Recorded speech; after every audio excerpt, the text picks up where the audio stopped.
कि अब हम डेरिवेशन ड्राइव करेंगे, एक फार्मूला ड्राइव करेंगे कॉम्पटन शिफ्ट के लिए by using the Compton postulate.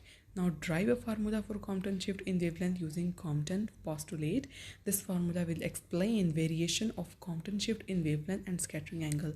Compton shift in wavelength हमने कंसिडर किया एक्सरेज फोटोन को जिनकी energy is equals to H F है, जो कि एफ हमारे पास यहाँ पे किसके इक्वल है, सी अपॉन लैम्डा.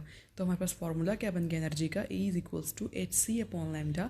और मोमेंटम हम देखते हैं P is equals to M V होता है in classical mechanics. But in quantum हम देखते हैं कि हमारे पास फार्मूला जो है मोमेंटम का P is equals to H upon lambda होता है, जो कि कोलाइड करेगा विद, जो कि एक्सरेज फोटोन जो हैं वो कोलाइड करेंगे जब इलेक्ट्रॉन्स के साथ, जो कि लूजली बाउंड आउटर इलेक्ट्रॉन्स होते हैं एट रेस्ट हैविंग, जिनका रेस्ट मास एनर्जी है E naught is equals to M naught C square. ये आइंस्टाइन एनर्जी इक्वेशन है. एंड पी मोमेंटम जो है वो भी रेस्ट पे है, तो उनका मोमेंटम जो है इलेक्ट्रॉन का वो क्या होगा, ज़ीरो होगा. जब वो कोलाइड कर लेंगे after elastic collision, photon scattered at angle theta with original direction of motion having energy E dash is equal to HF is equal to AC upon lambda dash and momentum P dash is equals to H upon lambda dash. तो हम देखेंगे जब after collision जो value है वो हमारे पास energy की हम लिख रहे हैं डैश की फॉर्म में और मोमेंटम भी पी डैश की फॉर्म में. तो वो जब कोलिजन होगी तो सारी से पता है किसी ना किसी एंगल पे वो स्कैटर्ड होंगे फोटोन्स जो हैं, तो हमने उसको एंगल थीटा का नेम दे दिया. अब यहाँ पर डायग्राम शो हो रही है आपको, जो कि पी ई वाई और पी वाई डैश के दरमियान बना हुआ है ग्राफ. यहाँ पर जब इलेक्ट्रॉन्स जो हैं उनका मास, उनका जो मोमेंटम था वो ज़ीरो था. जब वो स्कैटर्ड हुए तो उनमें टू फॉर्म्स आ गई, एक स्कैटर्ड इलेक्ट्रॉन और स्कैटर्ड फोटोन. यहाँ पे फोटोन और इलेक्ट्रॉन्स के साथ हम डील कर रहे हैं. बेसिकली इनका आपस में इंटरेक्शन हो रहा है फोटोन का इलेक्ट्रॉन्स के साथ. ठीक है, यहाँ पर वो स्कैटर्ड फोटोन हो गया, स्कैटर्ड हो गया फोटोन ई डैश और scattered electron E capital E into small e. यहाँ पर सबस्क्रिप्ट में छोटा सा स्मॉल ई लिखा हुआ है. जो स्कैटर्ड फोटोन है उसने एंगल बनाया थीटा का, जो स्कैटर्ड इलेक्ट्रॉन है उसने एंगल बनाया फाई का. अब हम देख लेते हैं, और उससे बिफोर स्कैटरिंग उनकी एनर्जी क्या थी, एच एफ, और मोमेंटम क्या था, P is equals to H upon lambda. The electron scatters at angle phi with original direction of motion having energy E is equals to mc square is equals to, यहाँ पर हमने m को replace किया है m naught divided by under root 1 minus V square over C square. तो हमारे पास पूरी इक्वेशन क्या बन गई, m naught C square over under root 1 minus V square over C square, और 1 V square over C square को हमने बीटा स्क्वेयर का नेम दे दिया. हमारे पास इक्वेशन ज़्यादा सिंपल हो गई, m naught C square over 1 minus under root 1 minus beta square and momentum P हमारे पास क्या हो गया, पी डैश ई सबस्क्रिप्ट में E is equals to M capital V is equals to M की वैल्यू हमने क्या ली, M naught divided by under root 1 minus V square over C square into V, जो कि हमारे पास P M naught V over under root 1 minus beta का square आ गया. The elastic collision has two parts. अब इलास्टिक कोलिजन के two parts हैं, जैसे कि हमने डायग्राम में भी देखा, स्कैटर्ड फोटोन और scattered electron. The elastic collision has two parts called energy conservation and momentum conservation. Energy conservation हम ड्राइव कर लेते हैं, उसके बाद हम मोमेंटम कंजर्वेशन ड्राइव करेंगे. एनर्जी कंजर्वेशन हमें नाम से ज़ाहिर है कि हमने यहाँ पर law of conservation of energy use किया, अप्लाई किया. Total energy before collision is equals to total energy after collision, E plus E naught is equals to E dash plus E capital E into small E. Subscript में हमने energy हमारे पास क्या है, H C upon lambda plus E naught की value क्या है, यहाँ पर हमने आइंस्टाइन एनर्जी इक्वेशन यूज़ किया, E naught is equals to M naught C square, और ई डैश हमारे पास क्या है, इक्वेशन वही रहेगी बस डैश की फॉर्म में आ जाएगा. और कैपिटल ई और इंटू ई, कैपिटल ई इंटू सबस्क्रिप्ट में ई, इसकी हम वैल्यू ऊपर ड्राइव करके आए हैं, जो कि है एम नॉट सी square over under root 1 minus beta square. अब हम देख लेते हैं एच सी जो है वो यहाँ पर कैंसिल आउट हो जाएगा पूरी इक्वेशन में, और हमारे पास क्या रिमेनिंग रह जाएगा, H upon lambda plus M naught C equals to H upon lambda dash plus M naught C over under root 1 minus beta का स्क्वायर. फिर हमने इसको स्क्वेयरिंग कर देंगे बोथ साइड्स पर, और हमारे पास यहाँ पे फॉर्मूला लगेगा A square plus B square plus C square minus 2ab minus 2bc plus 2ac. ये फार्मूला हमारे पास जब ओपन होगा तो हमारे पास इक्वेशन बन जाएगी A square upon lambda square plus H square upon lambda dash का square plus M naught C square minus 2h square over lambda dash is equals to 2h M naught C over lambda dash plus 2h M naught C over lambda is equals to M naught square C square over 1 minus beta का square.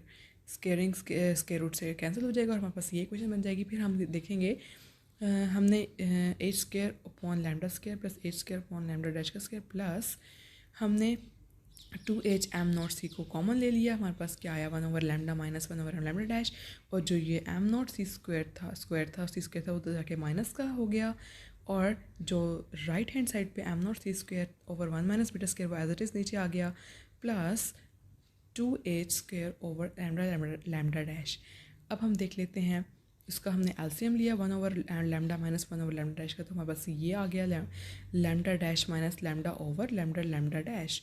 और right hand side पे हमने देखा M naught square C square को हमने common लिया, हमारे पास रिमेनिंग आ गया 1 over 1 minus beta square minus 1 plus 2h square over lambda dash. यहाँ पर हमने H square over lambda square plus इसको एज इट इज़ लिखा, और राइट हैंड साइड पे हमने 1 माइनस बीटा स्क्वायर का एलसीएम ले लिया जो कि 1 minus 1 plus beta square over 1 minus beta square आया।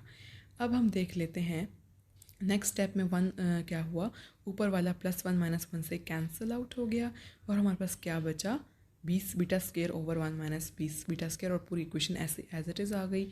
अब हमने क्या किया, ये जो beta square over 1 minus beta square था हमने यहाँ पर बीटा की वैल्यू पुट की जो कि क्या थी beta square V square over E square C square over 1 minus beta का स्क्वायर सी स्क्वायर से कैंसिल आउट हो गया।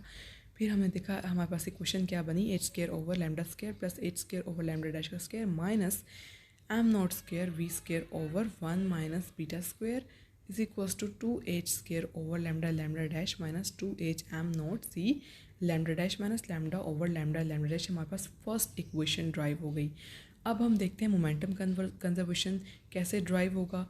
द मोमेंटम, जैसे कि आप सबको पता है कि मोमेंटम जो वेक्टर क्वांटिटी है, so resolve the momentum of electron and photon into components. तो हम कंपोनेंट्स में रिजॉल्व करेंगे इसको क्योंकि ये एक वेक्टर क्वांटिटी है। हमने law of conservation of momentum लगाएंगे एक्स एक्सिस पे, उसके बाद हम वाई एक्सिस पे लगाएंगे। अब हम देख लेते हैं एक्स एक्सिस पे हमने किस तरह से लगाया है ये formula. Total momentum before collision is equals total momentum after collision, P x plus P E x is equals to p dash x plus p dash e x is equals to p dash cos theta plus p dash e cos phi। हमारे पास equation बन गई photon और electron के लिए, ठीक है। वो बिफोर स्कैटरिंग और डैश वाली जो वैल्यूज़ है वो आफ्टर स्कैटरिंग के लिए बन गई with for the photon and electron. अब हमारे पास मोमेंटम पता ही है कि एच अपॉन लैम्डा होता है प्लस पी इंटू ई सी एक्स। यहाँ पर जो ई एक्स है वो हमारे पास अभी रेस्ट पे है तो हमारे पास 0 आएगी, इसकी value is equals to P dash cos theta. P dash की जगह हमने एच अपॉन लैम्डा डैश लिखा, कॉस थीटा वैसे एज इट इज़ आ जाएगा प्लस पी ई डैश की वैल्यू हमारे पास क्या है एम वी कॉस फाई। फिर हमारे पास ये जो इक्वेशन बनेगी H upon lambda plus is equals to H upon lambda dash cos theta plus हमने एम की वैल्यू पीछे ड्राइव की, पीछे हमने देखा कि एम की वैल्यू क्या होती है M naught V over under root 1 minus beta का स्क्वायर कॉस फाई। अब हमने इसको स्क्वायरिंग कर दी, फिर हमने जब स्क्वायर खोला तो हमारे पास फॉर्मूला बन गया A square plus B square minus 2ab का। और स्क्वायरिंग जब हमने ख़त्म की यहाँ से तो हमारे पास वैल्यू आ गई M naught square V square over 1 minus beta का स्क्वायर कॉस स्क्वायर फाई।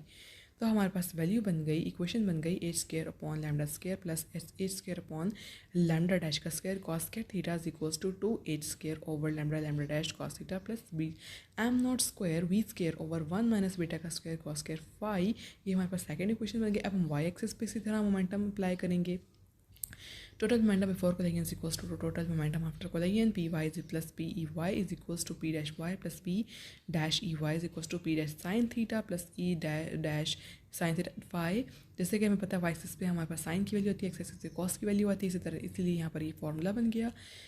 तो हमारे पास जो वाई एक्सिस पे मोमेंटम था वो 0 था और हमारे पास पी डैश की वैल्यू जो है वो एच अपॉन लैम्डा डैश आ गई जो कि हमारे पास हमने इसकी स्क्वायरिंग कर दी, फिर हमने स्क्वायर ओपन किया तो हमारे पास ये फार्मूला बना, स्क्वायर ओवर लैम्डा डैश का square sine square theta plus is equals to M naught square V square over 1 minus beta square sine square theta. Third equation बन गए, हमने इक्वेशन 2 और इक्वेशन 3 को ऐड कर दिया। हमने इक्वेशन 2 और इक्वेशन 3 को ऐड किया तो हमारे पास ये इक्वेशन बन गई। इसमें अब हमने कॉस स्क्वायर थीटा और साइन स्क्वायर थीटा को अलग से इकट्ठा कर लिया दोनों साइड्स पर, राइट हैंड साइड पर भी और लेफ्ट हैंड साइड पर भी। तो हमारे पास इक्वेशन 4 बन के cos square theta plus sine square theta is equals to 1 हो गया। तो हमारे पास इक्वेशन बन गई H square upon lambda square plus H square upon lambda dash का square minus M naught square V square over 1 minus beta square is equals to H square over lambda lambda dash cos theta. Comparing equation 1 and 4 को जब हमने equation को compare किया तो हमारे पास ये इक्वेशन बनी 2h square upon lambda lambda dash cos theta is equals to 2h square upon lambda lambda dash minus 2h M naught C over into lambda dash minus lambda over lambda lambda dash. अब आप देखें ये equation 4 है आपके सामने और हमारे पास इक्वेशन 1 क्या है, ये इनकी जो लेफ्ट हैंड साइड्स हैं वो सेम हो गई तो हमने राइट हैंड साइड्स को लिख लिया।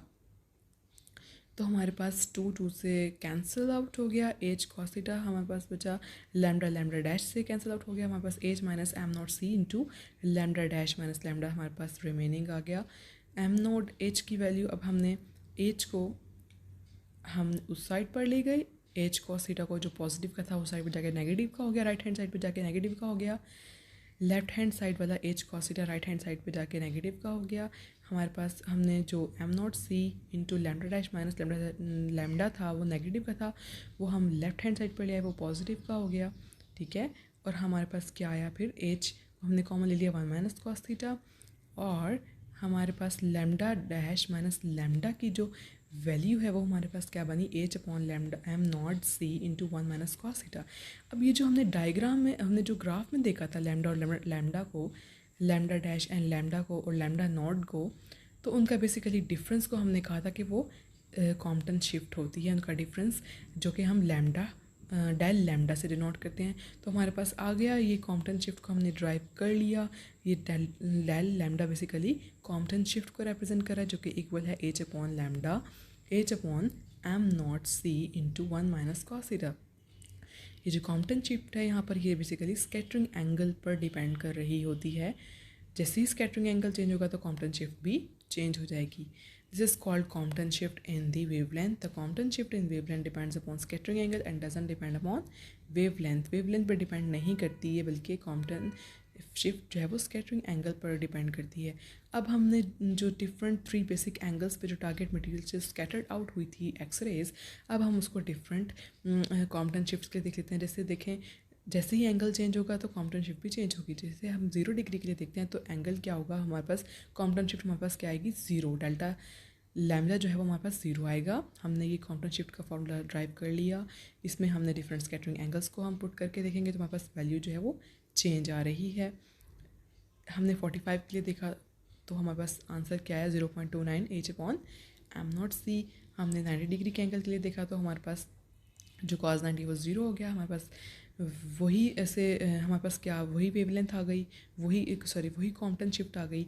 कॉम्पटन वेवलेंथ बेसिकली हम इसको कहेंगे एच अपॉन एम नॉट सी, जो कि हमारे पास इक्वल कर रहा है सी लैम्डा सी से। जो सी है वो हमारे पास कॉम्पटन वेवलेंथ को डिनोट कर रहा है। The value of the Compton wavelength associated with electron is given as. अब हमने एक इलेक्ट्रॉन लिया, उसके लिए हमने कॉम्पटन वेवलेंथ की ड्राइव किया जो कि हमारे पास क्या आई, एच की वैल्यू यहाँ पर क्या है 6.63 क्रॉस 10⁻34 जो कि प्लैंक्स कांस्टेंट है, जिसकी वैल्यू कांस्टेंट है जो कि मैंने आपको पहले पढ़ा चुकी हूँ। एम नॉट जो है rest mass of the electron होता है 9.1 क्रॉस 10⁻31 और सी जो है यहाँ पर क्या है स्पीड ऑफ लाइट, जो कि हमने ये वैल्यू की जो वैल्यू है इलेक्ट्रॉन की कॉम्पटन शिफ्ट के लिए, ये MCQs भी पूछ सकता है एग्ज़ाम में आपसे एग्जामिनर, जिसकी वैल्यू है 2.43 क्रॉस 10⁻12 मीटर। कॉम्पटन शिफ्ट जो है वो 135 डिग्री के एंगल पर 1.7 एच अपॉन एम नॉट सी है 180 डिग्री पे। अगर हम देखें तो उसकी क्या वैल्यू है 180 डिग्री क्या होता है, कॉस 180 1 होता है तो वो 1 + 1 2 एच अपॉन एम नॉट सी। जो कॉम्पटन शिफ्ट है वो मैक्सिमम होती है when head on collision between photon and electron होता है। कॉम्पटन शिफ्ट कब मैक्सिमम होती है, जब हेड ऑन कोलिजन होता है between photon and electron. Result हमारे पास क्या आया, the above variations in delta lambda shows del lambda increases with increase in scattering angle।